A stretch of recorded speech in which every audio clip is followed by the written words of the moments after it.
Parlez la France, on vous donne la parole de 19h à 20h tous les soirs du lundi au jeudi sur Sud Radio.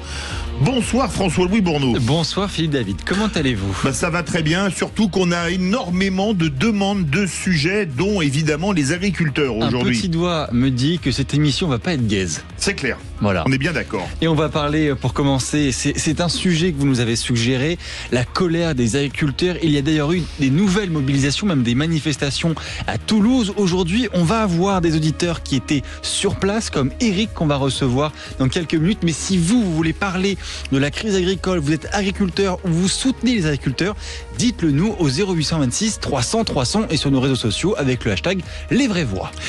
Et le sujet, le précédent débat où on a parlé des agriculteurs a beaucoup fait réagir au standard. Alors évidemment, on n'a pas pu prendre tout le monde, mais le standard, je vous le rappelle, vous est ouvert jusqu'à 20h ce soir. Et puis après avec Magali Berda.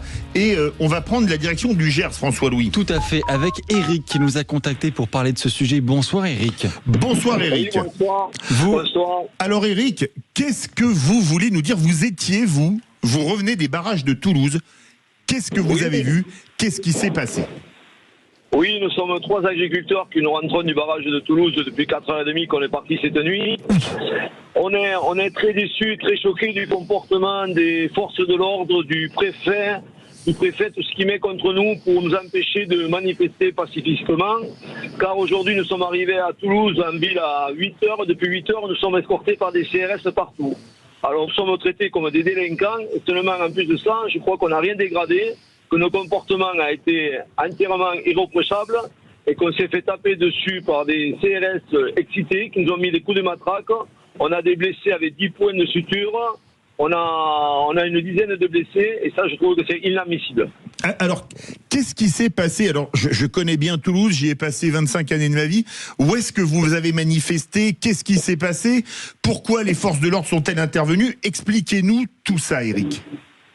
On avait rendez-vous à Jean Jaurès à 10h du matin. Nous sommes arrivés un peu avant Jean Jaurès, nous avons bu un café. On était un groupe d'une quinzaine, nous avons été cernés par les CRS déjà. Oui. Bon, nous avons pu accéder à Jean Jaurès pour récupérer le groupe qui nous manifestait d'une 200 personnes qui étaient là. Et là, nous avions décidé de manifester, d'aller vers la préfecture parce que nous portons des doléances à monsieur le préfet. Et là, tout s'est passé. Nous avions interdiction d'aller à la préfecture. Et là, nous avons voulu un peu forcer le barrage des CRS. Et là, tout a dégénéré. On s'est fait matraquer, gazer, des bombes assourdissantes, tout. C'était une honte. Une honte, par la première. Alors, et pourquoi le préfet ? Quelle réponse vous a-t-on donné ? Le préfet ne vous a pas reçu, c'est ça ? Si, le préfet a reçu une délégation à 15h30 aujourd'hui et une autre à 16h30. Et le préfet, on est ressorti de la première délégation vers 17h et le préfet nous a rien annoncé de concret, comme d'habitude, toujours des paroles et rien n'avance. Alors, qu'est-ce que vous appelez des paroles et rien de concret ? Alors, évidemment, le préfet de la Haute-Garonne, pas plus que celui des Hautes-Pyrénées ou de l'Aude, ou même du Bas-Rhin, ne peut changer le Mercosur puisque c'est discuté au niveau européen. Qu'est-ce que vous appelez des paroles ? On ne lui a même pas demandé du sujet du Mercosur, on lui a demandé des choses qu'il pouvait faire en interne. Oui. En interne, on lui a demandé l'abattage partiel, il peut prendre la décision. On lui a demandé sur l'eau pour les agriculteurs, cette année qu'on a des avantages, comme on sait que c'est une grosse crise agricole. On lui a demandé les zones zéro nitrate et rien de tout ça n'a abouti, rien n'avance. C'est des sujets qui sont traités depuis 2 ans et rien n'avance. On attend. Nous, on manifeste dans le Gers depuis 1 mois et demi. 1 mois et demi, on a passé 1 mois, pratiquement plus d'1 mois non-stop, à y être tous les jours, 24 heures sur 24 heures. Je ne sais pas si vous vous rendez compte aujourd'hui où on est, la fatigue qu'on a, l'épuisement et l'énervement qu'on a. Alors, Eric, restez avec nous. On a un son qui a été fait ce matin, François-Louis, c'était par Christine Bouillot. On va l'écouter. Madame, ils nous pourchassent de partout et ils nous lancent des grenades à tous les coins de rue. Où voulez-vous qu'on aille ? On s'est réfugiés à la gare. C'était un moyen d'avoir un peu d'accalmie. Alors, pour les auditeurs qui connaissent pas Toulouse, les allées Jean Jaurès, c'est les allées qui sont en plein centre-ville, il n'y a pas plus central, qui mènent du plein centre-ville jusqu'à la gare. C'est là où il a commencé à y avoir des échauffourées avec les forces de l'ordre ou c'est plus en allant vers la préfecture ? Ah non, ça a commencé au carrefour de Jean Jaurès. D'accord, oui. À l'angle du boulevard de Strasbourg, donc, et des allées Jean Jaurès, c'est ça ? Voilà, c'est ça. et qui nous ont repoussés jusqu'à la gare. On a été obligés de s'échapper par des petites rues et certains ont été interpellés. Nous, on a pu s'échapper et après on a pu revenir à la préfecture. On s'est échappé comme des délinquants et pourtant on n'a rien fait de mal. Alors Eric, restez avec nous parce que ça réagit énormément au 0826 300 300. Absolument. On est avec Henri de Saint-Rémy-de-Provence dans les Bouches-du-Rhône. Bonsoir Henri. Bonsoir Henri. Vous êtes maraîcher, bienvenue, merci de prendre l'antenne avec nous.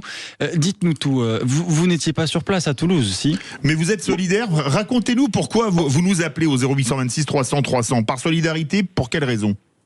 Bonsoir d'abord Philippe et bonsoir François. Bonsoir. Oui, je tiens à dire que je suis complètement solidaire. Moi, je suis maraîcher, je suis situé dans les Bouches-du-Rhône. Je suis complètement solidaire de tous mes collègues agriculteurs, qu'ils soient éleveurs, qu'ils soient maraîchers, vitis, parce que la crise de la dermatose est très importante, mais la crise, elle est partout dans le monde agricole à l'heure actuelle. Et je tiens à dire que je suis représentant FEDE, mais complètement solidaire de la CR ou de la Confédération. Un paysan est un paysan. Et le combat est le même. Et ce qu'on subit, on le subit ensemble en ce moment. On peut avoir des visions différentes, mais je suis complètement solidaire de tout ça. Et entendre un État qui n'est que répressif, qui est incapable d'être à la parole, d'être à l'écoute, des gens qui les nourrissent, des gens qui entretiennent le paysage. On a perdu quand même, je l'ai déjà dit sur votre antenne, on produit moins que ce qu'on importe, alors qu'on sait tout faire et très bien avec un niveau d'excellence et de qualité sanitaire qui est quand même remarquable et qui est souvent cité, parce qu'on a trop je vais être cru, mais on a trop de guignols qui nous gouvernent. On laisse parler trop de gens à notre place, notamment des Verts, qui n'ont aucune notion de l'agriculture, qui ne connaissent absolument rien à notre métier, à part nous envoyer des CRS et nous gazer. Et après, forcément, le lien est fait. On voit des black blocs, des gens qui font n'importe quoi dans les manifs. Oui, qui cassent tout, qui brûlent les voitures, etc. Oui. Oui, moi je suis très en colère contre cet État extrêmement répressif. Alors ça dépend où. Moi j'habite pas loin de Marseille, on a des zones de non-droit, plus personne ne rentre, plus personne ne fait rien. Vous avez vu cette image, elle ne vous aura pas échappé, d'un gamin qui lève un tracteur et qui se fait braquer par un flic. Dans quel monde on vit, quoi? Dans quel monde on vit? Et j'ai vu une préfète s'est fait taper sur les doigts ou s'est fait remercier apparemment. Non, c'est une directrice départementale de la sécurité publique qui a été réprimandée par un préfet et qui a fait jouer ses droits à la retraite, on va dire, je dirais pas en contrepartie, mais en conséquence de cette réprimande préfectorale. D'accord, oui, j'ai vu ça.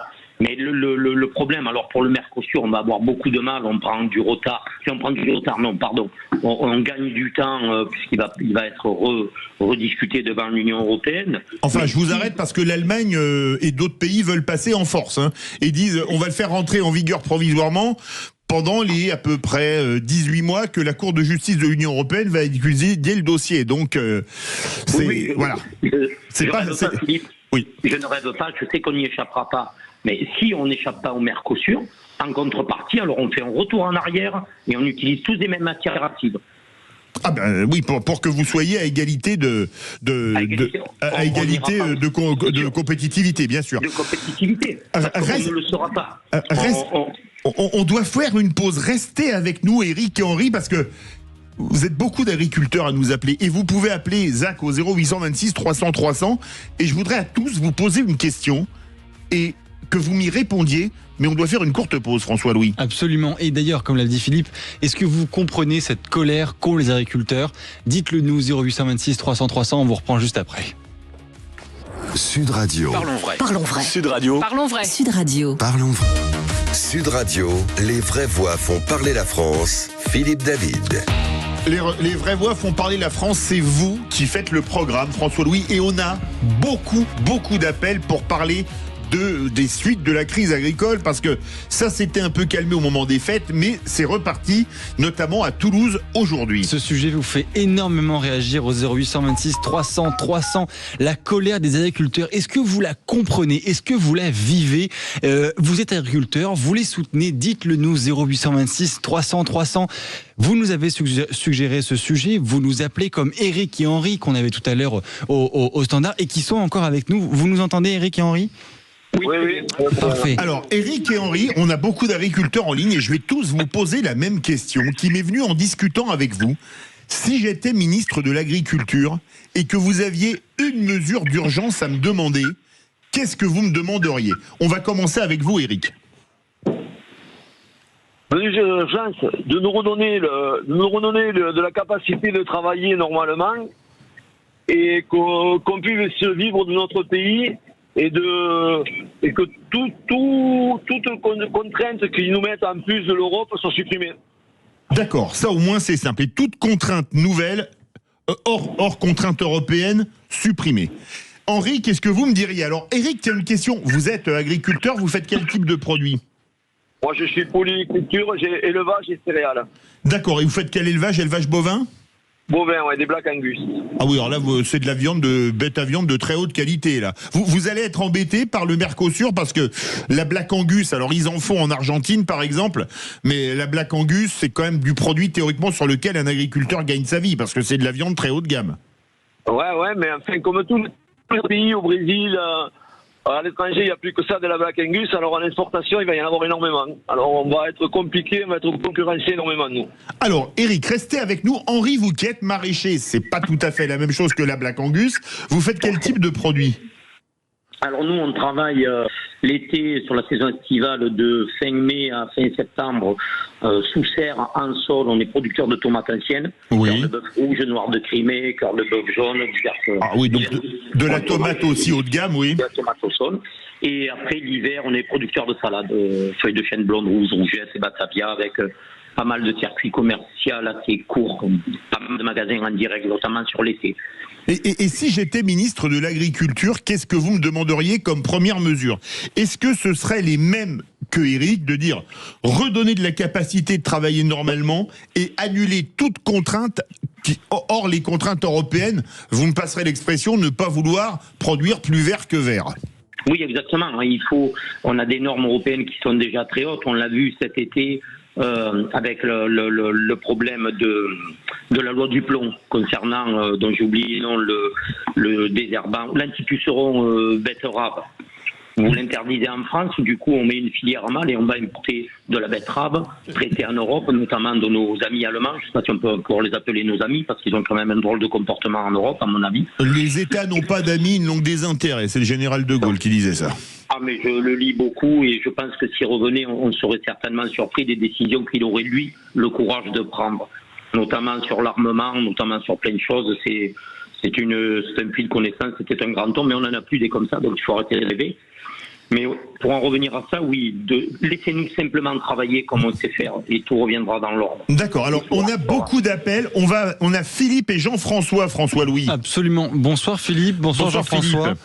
Bonsoir. Oui, bonsoir. Bonsoir Sud Radio et bonsoir Philippe David, bonsoir François-Louis et Éric et bien sûr Henri. Merci de nous donner le droit de s'exprimer en direct, quoi. Bien sûr, l'antenne est à vous. Et vous êtes agriculteur, Philippe. Jean-François, vous êtes également agriculteur céréalier.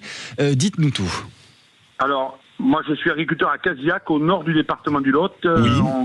On produit du veau de lait haut de gamme en Limousin, race Limousine. Oui. Et on produit de la noix aussi en vente directe. Voilà. De la noix du Quercy alors.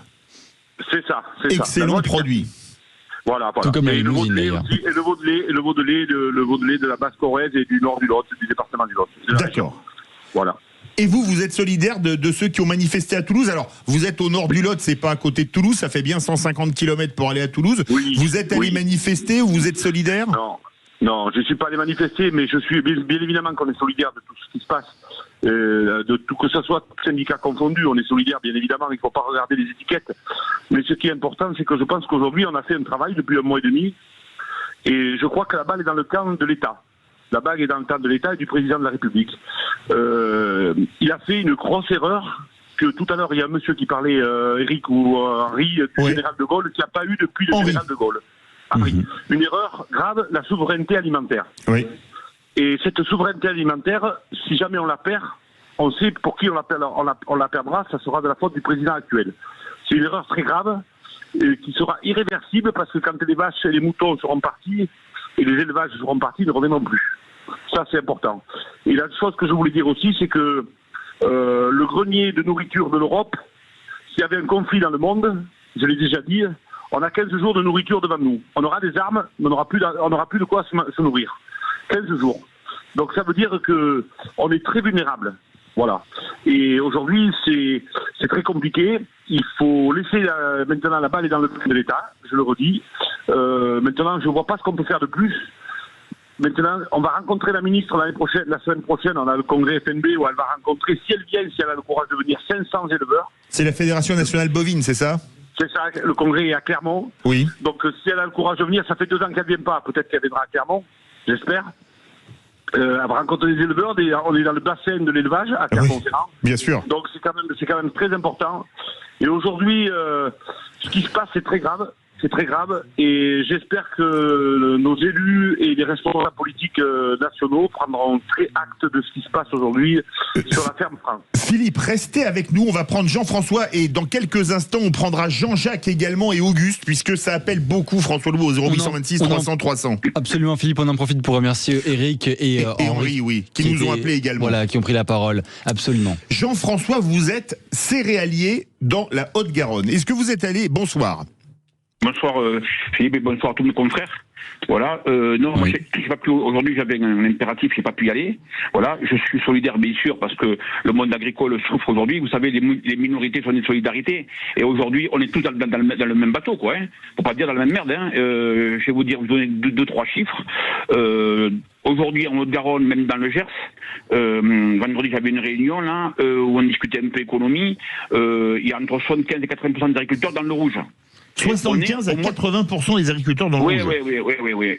Et je vais vous dire, on est au mois de janvier. Donc il y a des gens qui se demandent s'ils vont réussir à arriver à la moisson, et même certains s'ils vont arriver à semer les cultures de printemps. Les trésoreries seront plus mal. Alors tout à l'heure vous disiez comme ça, qu'est-ce qu'on pourrait faire si on était ministre? Alors si j'étais ministre de l'agriculture, voilà. Qu'est-ce que vous me demanderiez? J'ai pas le poste, vous inquiétez pas. La première chose, il faut revoir la PAC en long, en large, en travers. C'est-à-dire qu'il faut déjà commencer économiquement. Il faut savoir que les agriculteurs, on touche 47%, il y en a 53% qui partent ailleurs. Et voilà. Ils vont où? Parce que c'est comme une question importante. Les restos du cœur. Vous avez la ville de Toulouse qui touche, je crois, entre 500 et 700 000 euros. Vous avez le groupe Rothschild, Rothschild spiritueux, hein, qui touche de l'argent. Vous avez des écoles dans la région parisienne qui touchent de l'argent. Et ainsi de suite. Tout le monde est venu se servir. On le rappelle, PAC. Politique agricole commune, merci. Oui. Voilà. Donc ça, c'est une première chose. Deuxièmement, il faudrait qu'on arrive à travailler normalement. Aujourd'hui, moi, je rigole quand je vois les écologistes qui nous disent qu'ils nous soutiennent. C'est les mêmes personnes, dès qu'il y a un projet, ils sont anti-tout. Oui. Voilà. Donc, que ce soit pour faire un poulailler, que ce soit pour faire un lac, que ce soit pour faire n'importe quoi. Ou des méga-bassines, on l'a vu à Sainte-Soline il y a quelques temps. Voilà, exactement. Donc, aujourd'hui, il faut que les agriculteurs, on puisse retravailler normalement. Il faut qu'on arrête de nous faire tous les contrôles qu'on a. Il faut qu'on arrête, quand vous voyez qu'aujourd'hui il y a plus de fonctionnaires pour l'agriculture que d'agriculteurs, quand on compte tout européennement et tout. Il y a plus de fonctionnaires que d'agriculteurs. Alors il n'y a pas plus parce qu'il y a 400 000 agriculteurs en France environ. Il y a 36 000 fonctionnaires au ministère de l'Agriculture, plus 9 agences d'État. Oui, mais quand on compte tout, il y en a presque autant. Voilà. Et si vous le prenez par département, les chiffres font peur. Donc aujourd'hui, entre les agences, entre tout cet argent qu'on a donné, qui vient de l'agriculture bien souvent, comme à certains militants écologistes comme FNE, qui sont là pour nous emmerder plus qu'autre chose, à un moment donné, il y a le bol est plein. Voilà. Et je vais vous dire, quand je vois aujourd'hui, là, j'ai vu ce soir les images, les agriculteurs qui se font frapper comme des délinquants, quand on voit ces CRS là, qui les frappent, qui les gazent à coups de matraque, alors que ces mêmes délinquants, ils ne sont pas avec fichu de faire 5 ou 6 kilomètres de plus et aller au Mirail dans les cités le soir où il se passe tout ce qu'on veut. Non mais à un moment donné, il va falloir revenir et il se passera rien. Et il se passera rien pour la simple et bonne raison qu'aujourd'hui, on a un président qui est pro-européen, voilà, il n'en a rien à foutre des agriculteurs français, voilà, et tout ça qui est sur le diktat de Mme van der Leyen, qui, elle, ne pense qu'à vendre des berlines de luxe et des machines-outils. Voilà, alors, exactement. Jean-François, restez avec nous. Henri voulait dire un dernier mot, parce qu'on doit faire une courte pub. Philippe, Jean-François, restez avec nous. Oui. Henri, oui, on vous écoute. Vous qui êtes maraîcher à Saint-Rémy-de-Provence. Oui, je voudrais dire un dernier mot à tous mes collègues, puisque le politique ne nous entend plus, on a le Salon d'agriculture international qui arrive. Pas de paysans au salon, pas d'animaux, pas de vaches, aucun paysan au salon. Et vous verriez que politiquement, ça serait quand même, ça les emmerderait parce qu'ils essayent de faire Jacques Chirac, c'est le seul qui nous a suivis en tant que paysan, mais ils n'y arrivent pas, ils n'auront pas la cheville. Donc pas de paysans au salon et pas de salon cette année. Peut-être qu'ils comprendraient, peut-être qu'ils prendraient conscience que réellement ça va pas, parce que c'est bien joli de faire les toutous et de montrer tout ça aux Parisiens. C'est pas eux qui nous font vivre. Si le politique ne nous écoute pas, il faut qu'on prenne d'autres initiatives, parce que sur les routes on se fait gazer, on va avoir des chars, on braque des gamins, donc il faut faire autrement. Alors Henri, Sud Radio, parlons vrai, nous on donne la parole aux agriculteurs. Merci Henri, on reprend Philippe, Jean-François, on aura également Jean-Jacques et Auguste après une courte pause, François-Louis. 0826 300 300 pour réagir à ce sujet qui est les agriculteurs que vous nous avez transmis et auquel on vous donne la parole. À tout de suite. Sud Radio. Sud Radio. Parlons vrai. Parlons vrai. Sud Radio. Parlons vrai. Les vraies voix font parler la France. Beaucoup d'appels au sujet de l'agriculture, de la manifestation à Toulouse où s'est passé des choses, notamment des échanges violents entre agriculteurs et forces de l'ordre qui vous font énormément réagir, François-Louis Bourneau. Absolument. D'ailleurs, êtes-vous inquiet pour l'avenir de l'agriculture en France? Vous nous avez suggéré ce sujet. On vous donne la parole au 0826 300 300. On est avec Jean-Jacques de Beaumont de Lomagne, dans le Tarn-et-Garonne, une région très belle, puisque Philippe Laville la connaît bien, d'ailleurs, je crois. Le Beaumont de Lomagne, vous avez un ail de Beaumont de Lomagne qui est absolument fabuleux, qui est appellation d'origine protégée, je crois, et vous faites même la fête du Tourin, j'y suis déjà allé au mois de juillet. C'est Bonsoir, pas ça, Jean-Jacques? Bonsoir. Bonsoir l'équipe des vraies voix. Oui, c'est tout à fait ça, Philippe. Il n'y a pas de souci. Vous revenez quand vous voulez, qu'on fait la fête, en espérant qu'on pourra conserver cette belle culture qui a fait la renommée dans notre région. Parce que n'oublions pas que dans les accords du Mercosur, tous les pays, si vous prenez Argentine, Chili, Uruguay, Pérou, produisent de l'ail. Et aujourd'hui, cet ail rentrera sans droit de douane. Et donc, à partir de là, avec des matières actives qu'ils utilisent que nous, bien sûr, ça nous est interdit aux producteurs qui produisent en réduction phyto, dans le meilleur des années, en HVE, en tout ce que vous voulez comme appellation pour être dans les critères. Et moi, j'ai très peur que notre agriculture disparaisse comme on a tout perdu déjà. Je vous redonne la parole tout de suite, mais le Chili et le Pérou ne sont pas dans le Mercosur. Le Mercosur, c'est Argentine, Uruguay, Brésil, Paraguay et Bolivie. Oui, alors vous avez raison. Sauf que si vous regardez de par derrière, il y a plein de pays qui vont pouvoir se rassocier à l'accord du Mercosur. C'est-à-dire qu'ils vont pouvoir bénéficier. Et pour vous dire même, si vous le regardez de près, vous avez même la Nouvelle-Zélande qui va pouvoir s'y raccrocher, alors qu'elle fait partie de l'Océanie. Et pas de l'Amérique du Sud. Excusez-moi, mais là j'ai un problème parce que la Nouvelle-Zélande en Amérique du Sud, soit je suis nul en géographie, soit j'ai raté un épisode. Voilà, et donc du coup, quand on gratte un peu et qu'on regarde comment se passent les choses et des infos que l'on a, on se rend compte que derrière ça, on accroche plein de caravanes. Parce qu'il ne faut pas oublier qu'en ce moment, ils sont en train de négocier des accords avec la Malaisie, des accords avec l'Inde. L'Inde, ça a été signé aujourd'hui. Voilà, donc du coup, si je prends par exemple des pays d'Asie, vous avez du maïs doux. Aujourd'hui, les producteurs de maïs doux dans les Landes voient leur contrat fondre comme la neige au soleil. Et donc, du coup, derrière, c'est du maïs doux qui vient de Chine, d'Indonésie, de Vietnam et de partout par rapport à ça. Jean-Jacques, pour être parfaitement honnête, l'Inde, l'accord de libre-échange avec l'Inde, l'agriculture en a été exclue. Il faut quand même le rappeler, ça évite d'avoir un deuxième Mercosur. Alors vous, Jean-Jacques, vous produisez quoi à Beaumont de Lomagne? Peut-être de l'ail ou autre chose? Alors, bon, je suis peut-être un peu le vilain petit canard parce que je ne fais pas de l'ail, mais je fais des céréales, je fais des poulets labels. Et donc, du coup, on prend de plein fouet tout ceci parce qu'on essaie de travailler du mieux qu'on peut. Et puis, on voit des marchandises qui arrivent comme au niveau du poulet, vous voyez ce que c'est. C'est pas du tout la même qualité que l'on fait. Clair. Et le gros problème, c'est que quand on voit l'érosion financière des Français, en général, j'ai peur qu'un jour, ils n'aient plus les moyens de s'offrir le bon poulet du dimanche. Et à ce moment-là, mon activité disparaîtra. Donc, je veux dire, aujourd'hui, je me fais un énorme souci quant à l'avenir, parce que on est, dirigé par des incompétents profonds qui sont formés tous dans le même moule et qui partent du principe que, ils ont été gavés à l'argent de la République facile, qui leur tombe de partout. C'est très simple pour eux. Et quand ils se plantent à un endroit, ils rebondissent dans une multinationale ailleurs, ils font du pantouflage, il y a plein de choses. Et donc du coup, on se rend compte que nous, les manants, que les Jacques, moi je m'appelle Jean-Jacques, et dans le mot Jacques, c'était les jacqueries. Les jacqueries, absolument.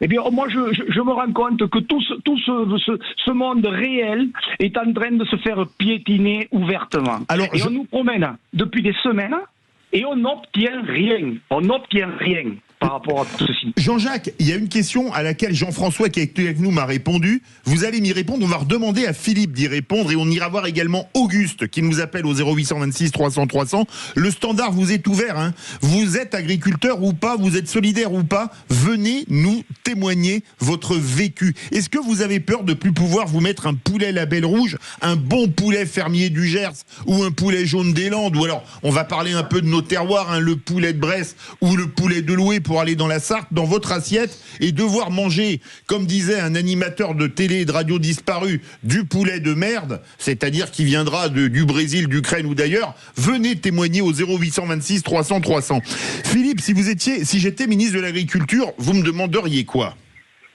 Donc moi je demanderais à la ministre de l'Agriculture, tout simplement, que toute la nourriture qui est achetée dans les collectivités, dans les maisons de retraite, dans les grands restaurants collectifs ministériels de partout, soit bien produite sur les producteurs français. Voilà. Et tout simplement. Parce que si jamais elle n'était pas achetée, et si le consommateur lambda n'achetait pas cette viande-là, je pense que les grandes surfaces industrielles ne pourraient plus la vendre et donc ne l'achèteraient pas. Tout simplement. Voilà. Voilà ce qu'il faudrait faire de suite. Et moi, je voudrais rebondir sur Jean-Jacques. Je vais saluer Jean-Jacques parce que Jean-Jacques... je vous laisse échanger, allez-y, parlez. Hein. Au 0826 300 300, on parle entre le Lot et Beaumont de Lomagne. Ouais. On se voit aux réunions à Toulouse, à la région, aux réunions des CUMA, à la FR CUMA, à la région à Toulouse. Donc je salue Jean-Jacques. Voilà. Et meilleur vœu, Philippe, meilleur vœu. Voilà, meilleur vœu à tout le monde. Voilà. Meilleur vœu, Jean-Jacques, la santé. Moi, je voulais réagir, c'est que je ne sais pas si on se rend compte de ce qui est en train de se passer, pour prendre un peu de hauteur, parce que les agriculteurs, l'élevage va disparaître, mais il y a plus que ça qui va disparaître. Il y a tout le circuit autour de mécanisation, d'industriels, de coopératives. Et le plus grave de tout, c'est que vous savez, cet été, en 2025, on a eu des incendies très graves où il y a eu des morts, et les gens ont tout perdu. Dans l'Aude, par exemple. La France, voilà. Et la France, si je me souviens, un des pays les plus beaux tourismes du monde. Les plus beaux. Peut-être elle était premier ou deuxième, peut-être elle est passée 3 ou 4e, je ne sais plus. Comme on est en train de décliner sur tous les domaines. Et si jamais il n'y a plus d'élevage dans notre pays, bien sûr, il n'y a plus de pâture. Et qu'il n'y ait plus de pâture, des ronces et des taillis. Donc aujourd'hui et demain, la France ne va pas venir belle. La France ne va pas venir belle. Et ça va être un vrai problème. Et un problème qu'on va arriver demain après-demain, très très vite. Parce qu'on s'aperçoit qu'aujourd'hui, on voit des terres un peu pentues ou des terres un peu isolées, déjà elles ne sont plus travaillées. Et je crois que ça va s'accélérer de plus en plus. Ça va aller très très très vite. Jean-François, qu'est-ce que vous voulez dire à Jean-Jacques et à Philippe quand vous les entendez? Voilà, mais qu'ils ont entièrement raison, ils ont un peu résumé la situation. Qu'aujourd'hui, en Occitanie, un agriculteur provoque ou donne du travail à jusqu'à 7 personnes selon les départements. Oui, donc, 7 personnes, entre 6,2 et 7,3, un truc comme ça. Les chiffres, c'était ça il y a un an. Donc aujourd'hui, qu'à faire des chômeurs en plus, ça c'est une première chose. Et puis deuxièmement, le plan aujourd'hui, M. Macron, depuis 7 ans qu'il est là, il n'a jamais réglé le moindre problème, que ce soit les 330 milliards de déficit, que ce soit le coût de l'État, il ne règle rien, il ne réglera jamais rien. Mais ce qu'il faut bien comprendre, c'est que ça se joue en deux fois. D'abord, c'est le Mercosur pour tout ce qui est éleveurs et compagnie. Oui. Et pour les céréaliers, comme on est tous au cours mondial, ça va être l'Ukraine. Oui. Il faut savoir une chose, c'est que nous aujourd'hui, avec du blé à 160 ou 165 euros la tonne, on est incapable de produire, on bouffe de l'argent. On ne peut pas dire autre chose. Voilà. Et que les Ukrainiens, entre 135 et 145, ils en gagnent. Oui, parce qu'ils ont des coûts de salariaux beaucoup plus bas et ils ont des normes qu'on n'a pas. Et en plus, désolé, mais l'Ukraine, c'est beaucoup plus grand que la France. Ils ont des plaines céréalières monstrueuses. Alors nous, on en a des grandes. Hein. Je pense à la Bosse et à la Lomagne, par exemple. Oui, mais le problème qu'on a, c'est qu'aujourd'hui, Mme van der Leyen, on est sans monnaie d'échange. On des voitures. Alors, est-ce que peut-être, il faudrait déjà arrêter de cotiser à la PAC, parce qu'on est quand même le pays qui cotise le plus. Alors, après l'Allemagne. Oui, certes. Mais après, peut-être qu'il faut expliquer à Mme der Leyen que nous aussi, on peut devenir dans la même idéologie qu'elle, c'est de boycotter les voitures allemandes. Jean-François, restez avec nous. Je voudrais rajouter. On va prendre Auguste. On vous redonne la parole. On vous redonne la parole parce qu'il y a Auguste qui attend depuis longtemps au standard. Bonsoir Auguste. J'avais quelque chose à rajouter, moi. Mais vous allez le rajouter. Bonsoir Auguste. On vous redonne la parole. Bonsoir Auguste, vous êtes dague morte. Oui. Vous voulez prendre la parole au 0826 300 300. On vous la donne. Voilà. Allez-y. Je vais essayer d'être assez bref, mais assez complet. Alors, je vais en parler en 3 points. D'abord, les agriculteurs. Tout le monde connaît, je vous pose une question d'ailleurs, tout le monde connaît le premier article de la Déclaration des droits de l'homme et citoyens, si cher aux écolos actuels, soi-disant écolos actuels. Toute la première phrase, les hommes naissent et demeurent libres et égaux en droit. Okay. Et la deuxième phrase de l'article 1, c'est quoi? Alors là, je vais vous avouer que j'ai un petit trou. Je vais vous le dire pour ne pas perdre de temps, parce qu'elles vaut son pesant de cacahuètes. C'est les distinctions sociales ne peuvent être fondées que sur l'utilité commune. Dans l'utilité commune, à mon avis, et j'en suis convaincu, je ne sais pas si vous aussi, il y a d'abord ceux qui nous nourrissent et ceux qui nous soignent. Oui. Donc il faudrait peut-être respecter cette déclaration de droits qui est entre guillemets constitutionnelle, puisqu'elle fait partie du bloc constitutionnel et qu'elle est si chère, y compris à l'extrême gauche. Sur les agriculteurs, effectivement, je compatis, mais je suis quand même extrêmement déçu, parce qu'en arriver à faire en sorte que nos agriculteurs demandent à nous empoisonner autant que tous les autres qui nous empoisonnent parce qu'ils n'ont pas les mêmes normes, c'est quand même, à mon avis, assez difficile à digérer.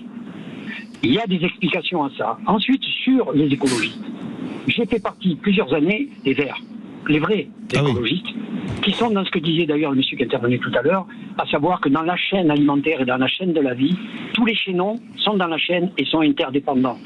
Alors qu'au jour d'aujourd'hui, ce ne sont plus des écologistes, je me suis fait d'ailleurs exclure volontairement, ce sont des islamo-gauchistes. Ça n'a rien à voir. Nous devrions être amis entre ceux qui pensent à la préservation de la vie et de la santé et non pas ennemis. Et on arrive à être ennemis. Ensuite, le vrai problème, c'est quoi? C'est très simple. Vous allez vous dire si j'étais ministre. Et si j'étais ministre, eh bien, Madame von der Leyen s'en fout complètement. Mais complètement. La preuve, elle vient de signer le Mercosur. Oui. Et d'ailleurs, je me souviens aussi, je finirai là-dessus, puis après on peut entraîner un débat, sur le fait que j'ai vu une fois à la télévision une commissaire européenne qui n'était pas française et qui nous disait exactement ce qui se passe en ce moment avec M. Macron. Quand ils viennent chez vous, ils disent qu'ils ne sont pas d'accord. Quand ils sont chez nous en Conseil des ministres, ils sont d'accord. Et donc, entre guillemets, ils nous prennent pour des nunuches, pour ne pas dire quelque chose de pire. Voilà les 3 sujets que je voulais évoquer. Donc, cohésion, compassion avec les agriculteurs, défendons-les, et défendons-les plutôt dans une Europe des nations que dans une Europe fédérale. Comme fait d'ailleurs Trump, il négocie des contrats qui lui sont favorables. Et De Gaulle, qu'est-ce qu'il avait fait? Il avait fait Airbus, il n'y a rien d'espace, etc. Et ça marchait très bien. Et ça peut très bien marcher en faisant des accords bilatéraux, trilatéraux. Alors voilà, je n'ai pas été assez long, j'espère que j'ai été assez bref. C'était parfait, Auguste. Je crois que vous étiez arrêté au bord d'une route, Auguste, vous devez nous laisser, c'est ça? Bon écoutez, on vous souhaite une bonne... Je peux rester. Restez avec nous, c'est parfait, vous êtes garé, donc il n'y a pas de risque. Voilà, je vais vous en parler pendant une semaine. On se retrouve tout à l'heure, Auguste, et puis vous autres qui êtes à l'antenne de Sud Radio, 0826 300 300, vous soutenez les agriculteurs, vous pensez que l'industrie française, l'agriculture française est en danger, dites-le nous, 0826 300 300, on vous donne la parole avec Philippe David. Sud Radio. Sud Radio. Parlons vrai. Parlons vrai. Sud Radio. Parlons vrai. Les vraies voix font parler la France avec François-Louis Bourneau et ça réagit énormément sur l'agriculture au 0826 300 300. Absolument. Prenez la parole. Elle vous est donnée sur Sud Radio de 19h à 20h avec Philippe. Les vraies voix font parler la France. 18 jusqu'à 19h, pardon. Jusqu'à 20h. Oh là là, la reine ne va plus. On redonne la parole. Vous êtes à l'heure de Londres, là. Moi, je suis en décalé. On redonne la parole à Philippe Dulotte. Rebonsoir, Philippe. Oui, rebonsoir. Moi, je voulais compléter. Allez-y. Rebonsoir. Je voulais recompléter un peu 2 points avant de laisser la parole un peu aux autres, que tout le monde puisse s'expliquer. Je voulais rajouter tout à l'heure l'Occitanie. L'agriculture et l'agroalimentaire, c'est le premier employeur de l'Occitanie. Oui. L'agriculture et l'agroalimentaire. Je ne sais pas si on se rend compte de ce qui se passe. Premier employeur à l'Occitanie. Deuxième point. Je crois qu'aujourd'hui, on a fait des blocages. Il y a eu quand même pas mal de choses de fait depuis un moment. Vous savez ce qu'on devrait faire, l'agriculture, aujourd'hui? Non. On devrait aller dans toutes les mairies de France. Toutes les mairies de France et dépendre le drapeau de l'Europe. et le poser par terre dans une pièce. Il y en a qui ont commencé, certains maires qui se sont montrés. On a d'ailleurs eu des maires sur Sud Radio qui soutenaient les agriculteurs en retirant les drapeaux européens. Donc c'est des choses qui ont commencé à être faites. Alors je sais pas s'ils le font toujours, mais ça a commencé. Il y en a qui le font. Mais ça coûte rien, on casse rien, et je pense que ça, on devrait le faire. Et c'est symbolique, et c'est une image importante vis-à-vis de tous les autres pays, quoi, Voilà ce que je voulais rajouter dans tous les collègues, ce qui a pu être dit, quoi. Voilà. Alors restez avec nous, parce qu'il y a encore beaucoup d'appels au 0826 300 300, François-Louis. On a Lionel Philippe qui est au standard. Bonsoir Lionel. Bonsoir Lionel. Bonsoir. Bon, merci de prendre mon appel. Avec grand plaisir, la parole vous est donnée. Dites-nous tout Lionel. Vous avez voulu réagir au 0826 300 300 au sujet de cette colère des agriculteurs qui gronde et qui grondait aujourd'hui à Toulouse. Et pourtant, vous n'êtes pas du tout agriculteur, vous travaillez, si on peut le dire, dans le nucléaire, c'est ça ? Voilà, exactement, oui, c'est ça. Mais vous soutenez. Exactement. Mais oui, mais je soutiens parce que comme tout le reste, l'Europe et tous ces oligarques et pseudo-politiciens ont détruit tout ce qui faisait notre indépendance énergétique, industrielle, et maintenant ils s'attaquent à notre souveraineté alimentaire. Et c'est totalement scandaleux. C'est une traîtrise à la nation de la plus haute. Je suis complètement outré et complètement solidaire de nos agriculteurs, comme on aurait pu et dû peut-être l'être plus pour nos industries métallurgiques et puis pour l'industrie nucléaire. Oui, alors que l'industrie nucléaire, où là on a quand même une grosse part de responsabilité nous-mêmes, parce que c'est pour faire plaisir aux écologistes qu'on a supprimé Superphénix il y a près de 30 ans. Qu'on a le projet que Macron a fini par relancer après l'avoir annulé. Comment ? Aster, c'est Aster, c'est ça ? Le projet Astrid, c'est ça, oui. Astrid. On a arrêté pour reprendre. Donc c'est vrai que là, c'est pas l'Europe, c'est plutôt nous-mêmes. Hein. Lionel. Nous-mêmes, c'est entre ceux qui baissent la garde et puis qui laissent vendre toutes nos technologies à l'étranger et puis laissent tout partir et puis cette Europe qui nous trahit tous les jours et qui essaie je sais pas si c'est par jalousie de notre, on avait tellement d'indépendance, on était tellement un grand pays que maintenant on se fait manger par tous. Lionel, restez avec nous. On a Jean-François de Carbone qui était avec nous tout à l'heure. Vous souhaitez réagir, Jean-François, à ce que nous disait Auguste? Oui, alors moi je suis pas de Carbone, moi je suis de Sabonnaire, c'est le petit village, limite Gerson-de-Garonne. Mais juste pour dire qu'Auguste a très bien parlé, seulement Auguste a parlé sur des questions théoriques. Aujourd'hui, en pratique, c'est pas du tout la même. Parce qu'aujourd'hui, vous avez des gens qui font du bio, qui veulent arrêter le bio pour revenir en conventionnel, pour essayer de s'en sortir, parce que la niche du bio n'existe plus. Aujourd'hui, il y a des gens qui ont des silos pleins de blé, d'orge bio, qui ont du mal à vendre. Ah oui. Voilà. Et il y en a même certains, moi je prends du tournesol, il y en a certains qui l'ont vendu en conventionnel pour pouvoir faire une entrée d'argent. Ah oui. Auguste voulait répondre à Jean-François. Auguste, ça a coupé. Bon, il a peut-être repris la route, au cas où. Mais après, je comprends très bien ce qu'il a voulu nous dire. Sur le fond, il a peut-être raison, mais aujourd'hui, sur le terrain, économiquement, c'est plus jouable. Alors, restez avec nous, Jean-François, parce que on a retrouvé Auguste. Auguste, Jean-François vous a répondu. Qu'est-ce que vous voulez lui dire ? Mais nous ne sommes pas opposés. Ce que je veux dire, c'est que dans cette Union européenne-là et dans la mondialisation, où la concurrence est organisée totalement faussée, nos agriculteurs n'y arriveront jamais. Je prends un exemple, simplement un exemple, après je vais vous parler des Verts d'avant et de leur programme. Un seul exemple, l'Ukraine, la dernière fois que j'ai entendu sur les médias quel était le SMIC en Ukraine, qui est aux alentours de 1400 € en France, 145 €. Comment voulez-vous être compétitif avec des gens qui produisent beaucoup, avec des charges et qui sont aussi faibles que ça? C'est impossible. Comme disait une personne politique, une femme politique à une époque, ouvriers, on vous ment, agriculteurs, on vous ment. Ensuite, quelque chose, vous êtes bien assis là, quelque chose de vrai. Donc, il y a 30 ans dans ma jeunesse, où j'étais chez les Verts, vous saviez ce qu'il y avait dans le programme? J'ai encore le tract. Non. La souveraineté alimentaire et la souveraineté énergétique. C'est pas beau?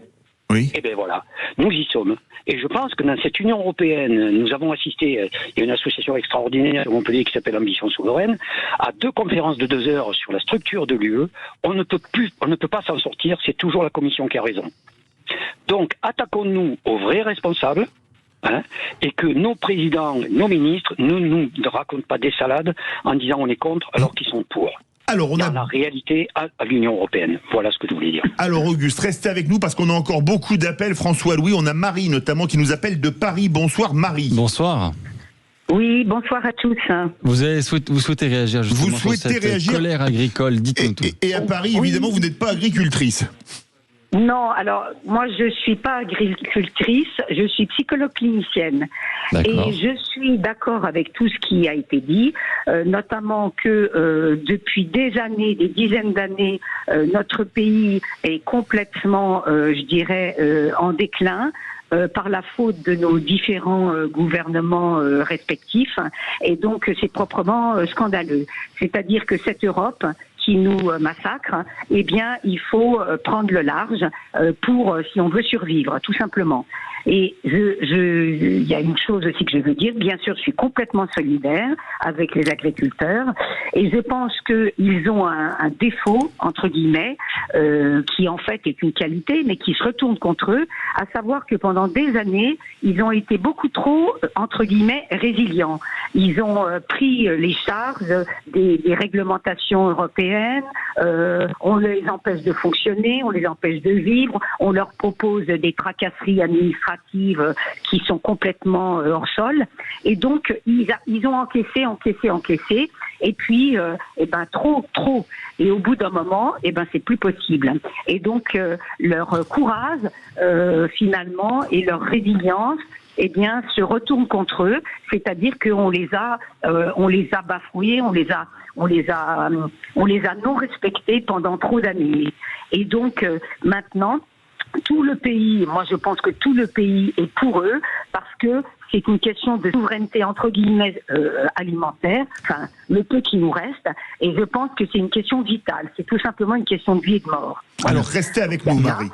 Marie, voilà. Et je pèse mes mots, je pense que c'est vraiment une question vitale de vie et de mort, et donc nos agriculteurs, c'est un pilier de notre société, sans parler de nos racines culturelles françaises. Bien sûr, c'est tout à fait vrai. Et je trouve honteux toute la classe politique, Madame Geneva, qui a mis un temps infini, qui a laissé traîner les choses avec la pandémie de dermatose, qui l'a négligée, qui l'a sous-estimée ou qui n'a pas voulu voir la réalité, alors que soi-disant il paraît elle disait qu'elle était fille d'agriculteur.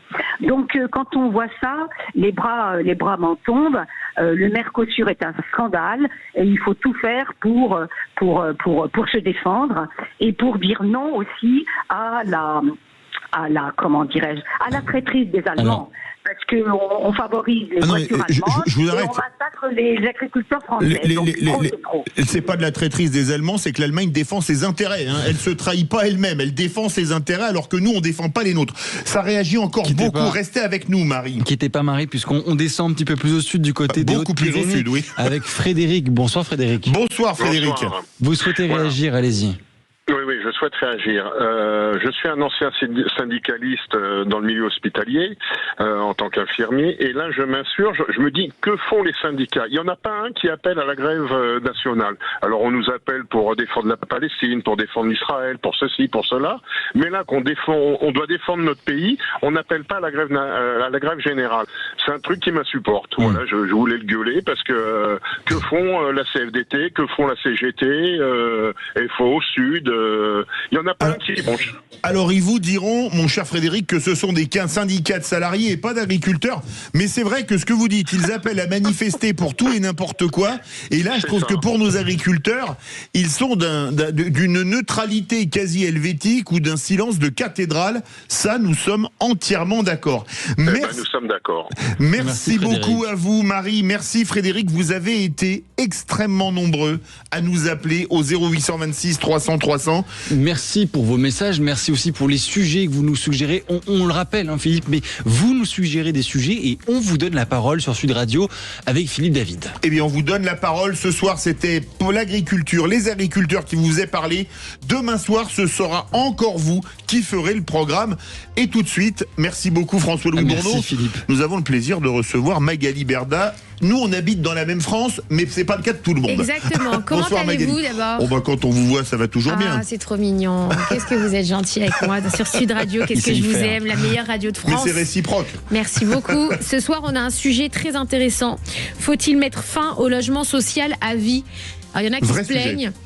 C'est un vrai sujet, il y en a qui se plaignent, il y en a qui sont pas contents, il y en a qui disent que c'est essentiel, que c'est l'atout de la France justement, d'aider les gens, d'aider les autres, etc. D'autres qui se plaignent qu'on aide trop. Voilà, on va parler de ce sujet avec